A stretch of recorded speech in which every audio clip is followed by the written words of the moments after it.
Hey, what's happening guys? Welcome to EReviews and the second episode of Poor Man's Alternative. In the previous episode, we took a look at a fitness tracker that costed under 30 bucks but performed very similar to a fitness tracker that costed 5 times more. In this episode, we'll take a look at a Bluetooth headphones that costs under 50 bucks but performs similar to headphones that are priced much more.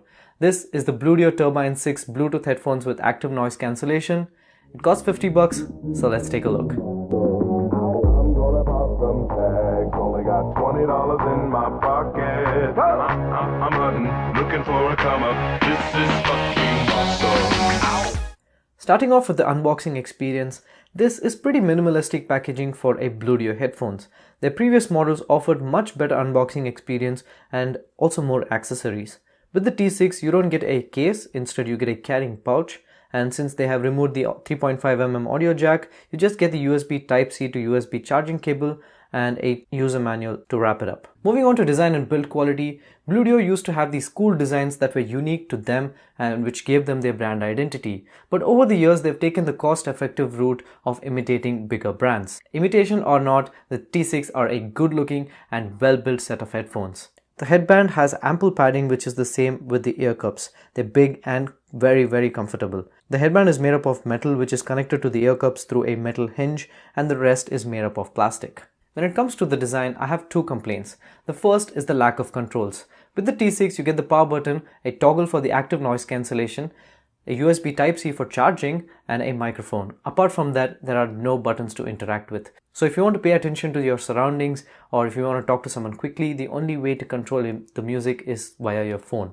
The second is the T6 is not foldable. It's stretchable alright, but when it comes to folding, the movement is restricted to the ear caps moving to a certain angle. Now that's an issue for me because it takes up a lot of space in my bag and it's kind of annoying. But apart from that, as I mentioned before, it's a really good looking, well-built set of headphones with funky color options as well. You have orange, you have yellow, I think you have a red, but I stuck to the black.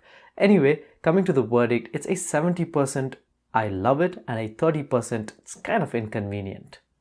When it comes to performance, the T6 lives up to Bluedio expectations. The soundstage is good for all genres of music, but the bass is a little lower than previous models.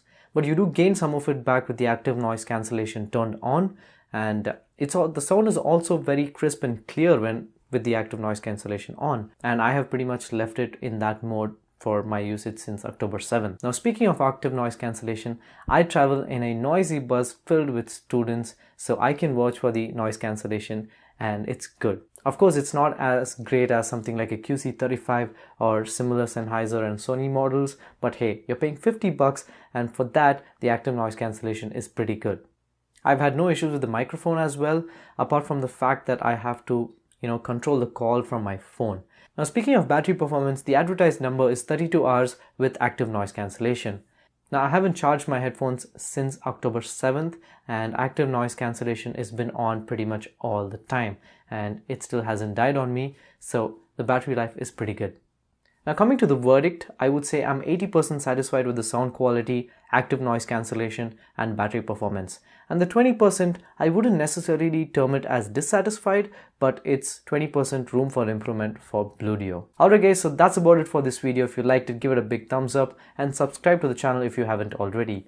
Also follow EReviews on social media platforms for updates on these products, such as how they have held up over time and is it a good buy at that current point of time, and also other tech stuff. This is Santosh signing off for EReviews. I'll see you guys in the next one.